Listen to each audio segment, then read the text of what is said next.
¿sí? Acá lo que nos piden es parametrizar cada una de estas curvas que nosotros vemos como dato a continuación, ¿sí? En función de algún parámetro independiente. Eso es al revés de lo que hicimos en el ejercicio anterior, donde nos daban la curva y lo que teníamos que hacer era expresarla como forma de función. Entonces, empecemos primero con la primera de todas, y igual a, en este caso, vamos a tener y es igual a x al cuadrado. Como tip, también acá ya les digo, valen mucho los tips y los comentarios entre comillas de pasillo.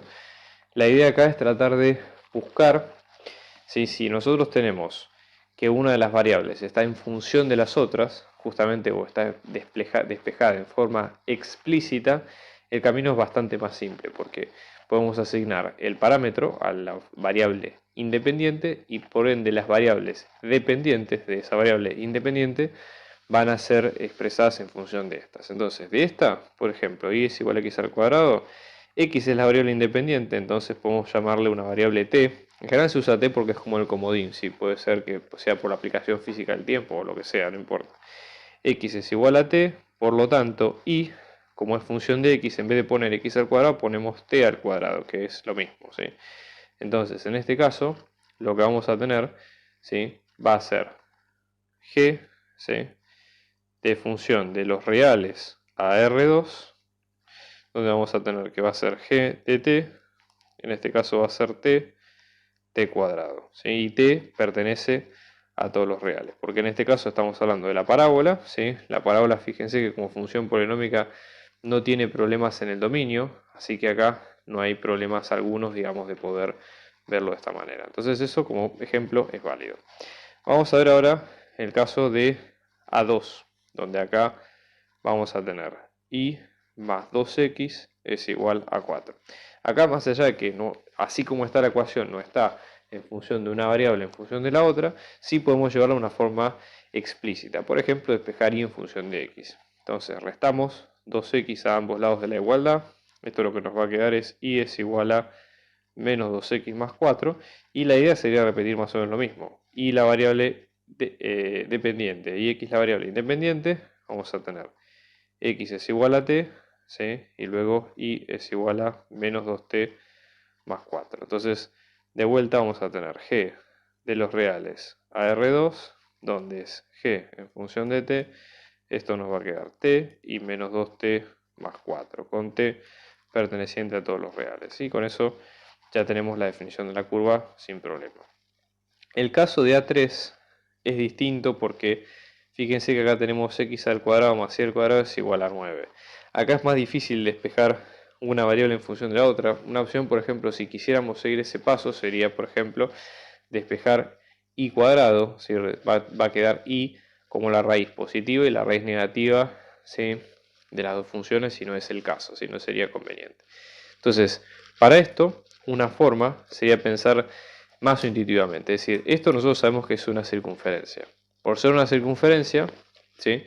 Va a cumplir, fíjense, es una circunferencia centrada en el 0, 0. Si nosotros vemos acá el sistema de ejes, ¿sí? Y radio 9 es lo mismo que decir 3 al cuadrado. Entonces, el radio de esta circunferencia centrada en 0, 0 y de radio 3, por ser de esta manera, nos va a permitir lo siguiente. ¿Cómo podemos expresar x e y? Bueno, un parámetro sería expresarlo, ustedes a lo mejor no están familiarizados con las coordenadas polares, lo que sí, vamos a usar coordenadas polares. Tita, que sería el ángulo, vamos que tomamos cualquier punto de esa circunferencia, tita, que es el ángulo entre básicamente la componente x, ¿sí? Que es el cateto adyacente, ¿sí? Esto es un triángulo rectángulo, a ese triángulo, y que es el cateto opuesto. La hipotenusa en este caso es la distancia entre ese punto y el centro, con lo cual esto es 3, entonces vamos a tener, ¿qué es el coseno? El adyacente sobre la hipotenusa, o sea que el coseno de tita va a ser x sobre 3. Por lo tanto, x va a ser 3 coseno de tita. Y de manera similar, y que es el cateto opuesto, el seno es el cateto opuesto sobre la hipotenusa, o sea que y va a ser 3 por seno de tita. Y obviamente tita puede valer cualquier valor de los reales, porque fíjense que se pueden dar infinitas vueltas alrededor de esta curva y todas cumplen, pero si queremos hacer una función del tipo, si con una parametrización que sea una curva, digamos, de que empiece y termine en un punto, pero que no se repitan los parámetros, tenemos que hacerlo una sola vez. Y entonces ese ángulo va a ser todo el ángulo de la vuelta completa, que va a ser de 0 hasta 2pi. Entonces, en definitiva, la curva G va a ser desde 0 a 2pi a los R2, y vamos a tener que G en función de tita, en este caso nos va a quedar 3 por coseno de tita por un lado y 3 por seno de tita en el otro, y ahí queda parametrizada. De hecho esto, ¿sí? Vamos a hacer ahora la parametrización de la última curva, la A4, donde en este caso tenemos x por y es igual a 1. Alguna observación que se puede hacer acá es que más allá de que las variables no estén expresadas en forma explícita, sí es posible despejarlas, o es más fácil que lo que habíamos planteado acá, por el hecho de justamente de que no de que estaban en el cuadrado y que era más difícil. Entonces, en este caso lo que se podría hacer es dividir por x ambos lados, es decir, despejar y en función de x. Entonces, si dividimos por x en ambos lados, esto se nos va a ir y lo que vamos a tener es y es igual a 1 sobre x, que es una hipérbola, ¿sí? Entonces, vamos a tener, ahora puesto en forma de la variable independiente que es x y la variable dependiente que es y, sí podemos asignarle una parametrización. Vamos a tener x es igual a t y luego y que va a ser 1 sobre t, ¿sí?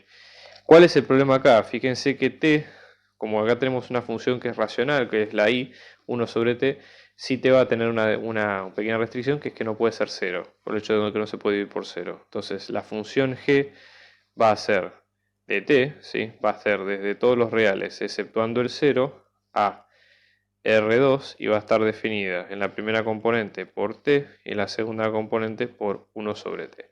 Entonces este es el conjunto de parametrizaciones en el plano. Vamos a ver ahora qué pasa con las parametrizaciones en el espacio.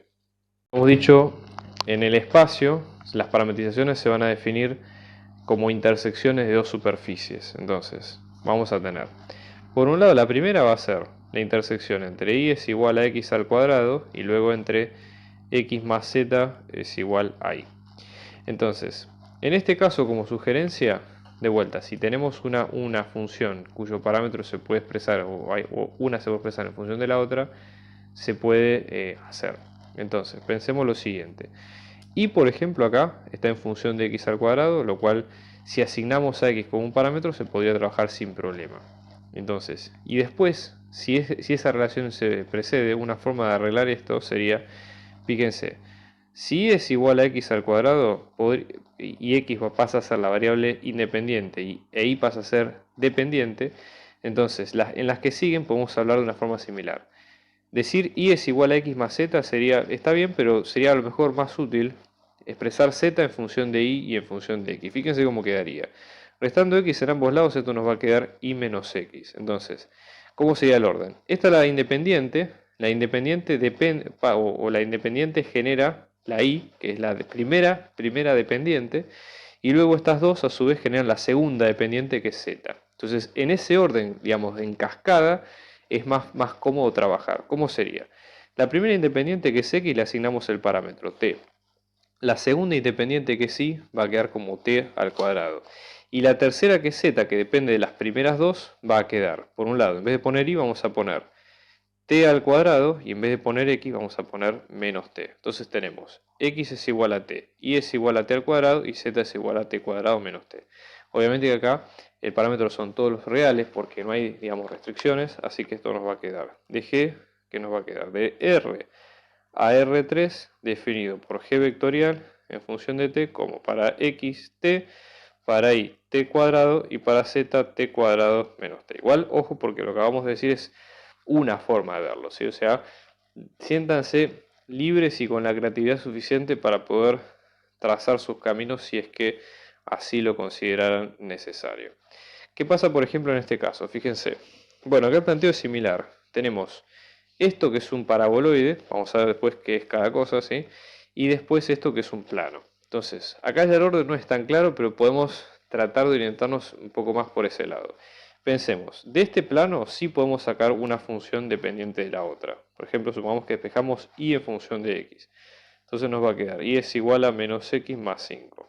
Entonces cuando vamos a z, ya vamos a tomar las dos parámetros. Fíjense que z va a ser función de la primera independiente, que es x, y de la segunda dependiente, que sí, pero que ya está en función de x. Entonces el cascadeo sería parecido a lo que hicimos en el caso anterior. Entonces empecemos. X va a ser el parámetro t, ¿sí? De X vamos a tener este, donde vamos a tener y es igual a menos t más 5, y de estas dos vamos a tener z, que nos va a quedar x al cuadrado, o sea, t cuadrado, más y al cuadrado, que en este caso nos va a quedar menos t más 5, todo esto al cuadrado, ¿sí? Si esto lo despejamos, esto nos va a quedar t cuadrado más, esto es lo mismo que decir t menos 5 al cuadrado. Si digo esto porque tenemos el menos 1, podemos sacarlo como factor común, no hay problema. Esto nos va a quedar t cuadrado menos 10t más 25. Por ende, la curva nos va a quedar g, va a ser de todos los reales a R3, tal que g de t, en este caso, esto nos va a quedar. Para la primera componente t, que era la x, para la segunda componente menos t más 5, y para la tercera componente 2t cuadrado, por estas dos que vimos acá, menos 10t más 25, ¿sí? Sin restricciones algunas de dominio.